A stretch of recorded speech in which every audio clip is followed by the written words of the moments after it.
What is up, folks? It's your boy Bob Hollywood back with another exciting review. Today's review is going to be of this Power Rangers Lightning Collection Mighty Morphin Goldar. Yeah, I've had this figure for a while. I think this is the first Lightning Collection figure I ever bought. And I figured it's just time to bust him out, man. It's Halloween. He's a monster.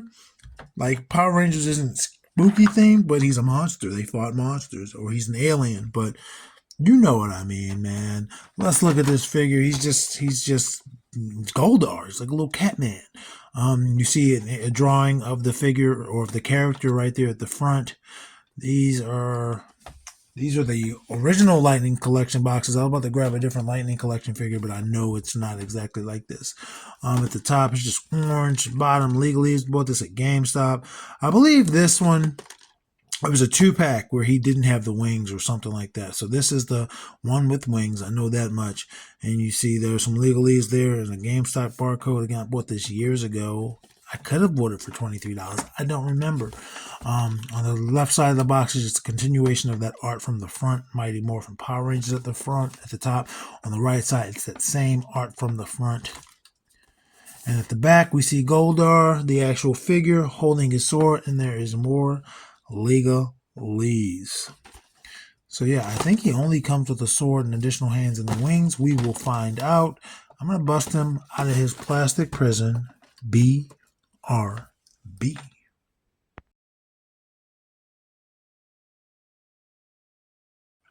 And just like that, we're back. It's not just like that, but it's a few hours later. But we are back. We have Goldar here with all of his accessories. He comes with 6 of them.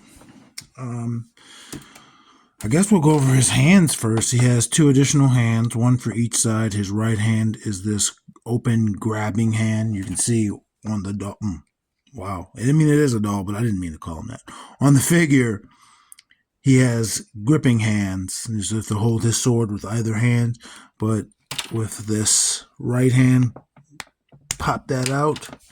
And he can now... Yeah, he doesn't want to go in. Part of that is because I put lotion on. Because I used the bathroom. And I don't want to be ashy on camera. But there we go. Now he can grab a figure. But since there's not another figure in here, he gets choked. Force choke someone. Anyway, and then for his his left hand, he has a fist option. I'm not going to put this hand on because, of course, he has a sword that I'm going to want him to hold in this video. But he does have a fisting hand. Alternate hands and the original hands are just casted in this yellow gold plastic. It doesn't really have a sheen to it. You can see where he has like a sheen on different parts of his armor. That gold pops out more than the yellow. This is just the yellow plastic. Of course, you could put a wash on it. Of course, you could use a marker to make it brighter. You can do anything you'd like. But I was just showing those off. Then he has this sword. I don't know if this sword has a name. Of course, I did watch Mighty Morphin Power Rangers as a ute, but that was like 30 years ago, and Power Rangers was cool. I don't ever want you to think I'm saying Power Rangers wasn't cool, but it wasn't one of my things, if that makes sense. Like, I watched Mighty Morphin, loved the movie, other than like Space Jam and Bed-Knobs and Broomsticks, maybe Breakfast Club. I watched Power Rangers, the movie, more than it should have been legally allowable. But I don't remember anything really from the show other than, it was just fun when I was a youth, but I didn't stick with me. Power Rangers stuck with some people. There are some people my age, I'm 36, who might be slightly younger or slightly older, that have watched all the Power Rangers. Like, I remember being in like middle school and I found out that Power Rangers was still a thing and like they weren't Mighty Morphin or whatever. I don't know what they were, but then I remember seeing Tommy Oliver's character, but he wasn't the White Ranger. I was like, oh snap, I know that dude. And yeah, come to find out that he's been on several different series or whatnot. Rest in peace to him. But yeah, here's the figure holding the sword. He could, well, he could in theory hold it with both hands, right? The hilt is long enough that he could hold this with both hands, but I don't have the other hand on there and I don't feel like putting it back on. There's a lot of room on this hilt, is what I'm saying. Yeah, and the grips are tight. His hand grips are tight. But yeah, you can see this is just casted in this silver plastic, this dark gray, or light gray really, plastic, and there's red on there. And that's it. And there's a design going around that. I guess that's the hilt. Yeah, it's definitely a Goldar sword. It's not some. I mean, everything belongs to somebody. Oh, I'm sorry. And it also has this blast effect. It's not a blast effect because it goes in the sword, but it goes, I would imagine, over like this.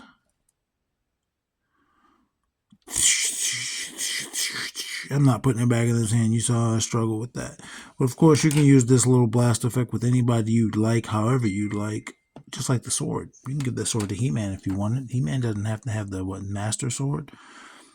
Final accessories are going to be these wings. Now, when I took these out of the box, I was like, snap, I don't remember which way is forward. I'm just going to assume that the side with a little more brushing, let's compare, oops, the side with a little more brushing is the front. You see how there's green here, there's no green there. This has a little brush, this doesn't. I'm going to assume this is the front because, again, it's on, you see, it's on a hinge. So it could go in either way. Oh, and that poured it on really easily. Not the biggest of pegs, not the biggest of peg holes. And it just popped right in. Whoops. It popped out also. So that's going to give you some issues. But once you have it where you like, you're good. There he is. Look from the back. Let's see if they weigh him down, trying to get him stand up as straight as possible. And he's already leaning back, so I have him like that for a reason. Okay, so he fell, but he was slightly leaning back. So, yeah, he's not going to fall when he's leaning slightly forward. But they aren't super heavy. But he also isn't super heavy, so that might be it. Like in the packaging, I thought he would have been a little bit more sturdy. He's not light, but he's smaller than I would have thought. And again, obviously, we have a Power Ranger in the review crew, so we'll see how he compares to a Power Ranger, the normal 6-inch in this line. Let's take a look at Goldar himself. He has this helmet. Everything is gold. There's some red. There's some accents of green, but his clothes from tip to toe is gold, right? And obviously he has his blue cat monster face, and he does have black hair and a tail in the back, but mostly gold. Two little shades of, like I said, you have this basic yellow, and then you have the shiny in certain places. I think that shiny should be everywhere, but I could be wrong. Maybe that's more accurate. But obviously, you could add a little brush to it if you wanted to make it a little darker. You can do things to it. It's potential here, but I do like this guy. I like him. Look at that face, man. Little cat monster face with a little gold chin. Goldar was cool as a kid, man. Was he like their first villain? I don't remember. But obviously he stuck around throughout the whole series. For the most part. He might not have been the whole series, but he was there. He wasn't just 1 week and then gone. He was there for episodes. Even if it was just in the background getting yelled at by Rita. But yeah, it's just plastic, yellow plastic with, again, some of it's painted gold. There's some green dots everywhere. There's one red dot up there just under the chin. And then he has red for his knee pads. And then I don't know if this is his actual flesh. It does look fleshy. it does look like muscle. So he just doesn't have that part of himself covered. But everything else covered in gold. And then he's got a little tail. I forgot he had a tail until I was taking him out of the packaging. And that's also weird. His crotch piece is that sinewy red part. So I don't know. Is he naked under this? Like, did he just not even have him clothes under his armor? But like, I forgot he had a tail until I was taking him out of the package. I was like, oh, he has a tail. So look how he keeps it in place.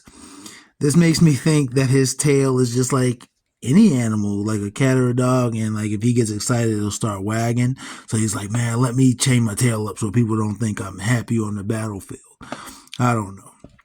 Let's go with his articulation. His head, in theory, should rotate 360, but he's got this long hair in the back, and he's got these little long hair with nails or teeth in the front. So it prevents it from doing that. It'll also prevent it from going up or down, really. Side to side, same thing. I mean, but in theory, the engineering is there. And then let's do a T-pose. His shoulder pads, though soft, prevent me from really getting this left arm up. And this left arm is maybe a little weak anyway. See, it falls down on his own. This right arm is standing stronger, but this is his T-pose. That's his T-pose.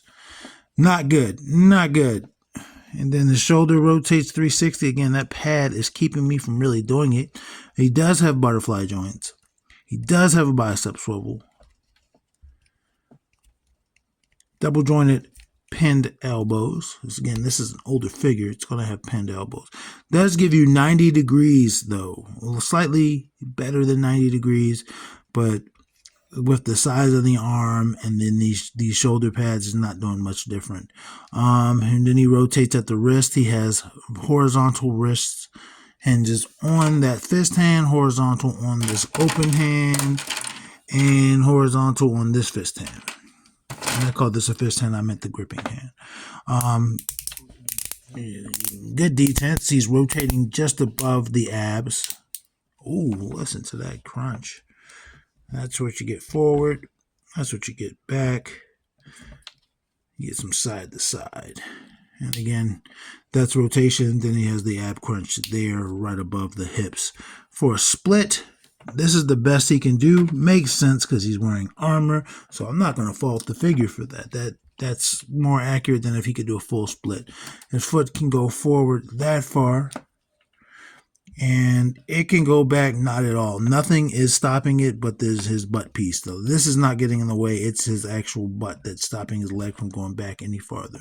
Double jointed pinned knees, but they are thick. They are chunky legs. That's what you get. A little bit of the 90. And then he has the thigh cuts as well. I've been forgetting to do the thigh cut, man.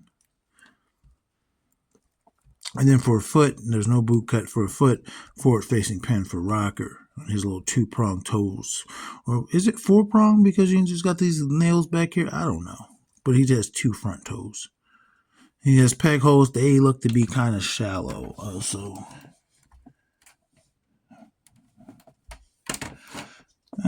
If he were lighter, he probably would have maintained that pose. Let's get Goldar's height, and then we'll do some size comparisons with the review crew. Goldar's height, look at about 6.5, 6.5-ish. All right. So the first two people we're going to bring in are going to be somewhat tangentially related. One is going to be Killmonger. I say that because he also has gold and he is a cat. And then the other is going to be Devin, and I say that because they're both from the Power Rangers series. So about this is how he'd stack up to the Power Rangers from his own line, the Mighty Morphin line. And he is taller than both. I mean, Killmonger's head is higher than Goldar's face, but Goldar, you got to account for his armor that adds to his menace.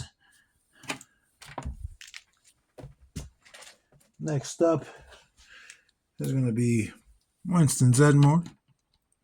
Little dude. Maybe the Ghostbusters would try to fight a monster if the Power Rangers weren't available. And then John Jones, same thing with Killmonger. His face is higher than Goldar's, but Goldar's helmet gives him the additional height.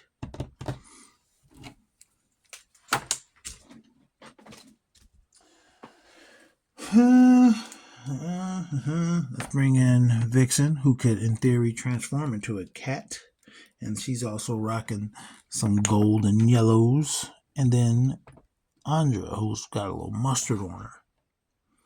And both ladies, again, shorter than him where his helmet is, but taller than his head, his face itself.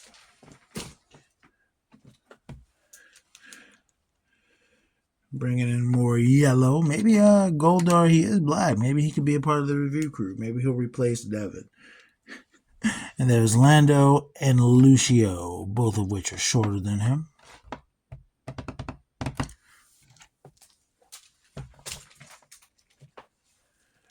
And for our final size comparisons, we got Roadblock. And we've got Titus O'Neil. Both of these men are both taller than him, his helmet and his head, as you can see. Anyway, folks, I'm slightly disappointed in his articulation. Like that right shoulder didn't have any support. It just dropped. So it might make holding his weapon difficult. Can't move his head, obviously. Excuse me. Can't move his head, obviously. And you can't really get the full range, even though this is softer plastic with his arms. So that's a bummer. But this has been Goldar. I'm Bob Hollywood. This is Mellow Dramatic Plastic, and you are awesome. Action figures speak louder than words.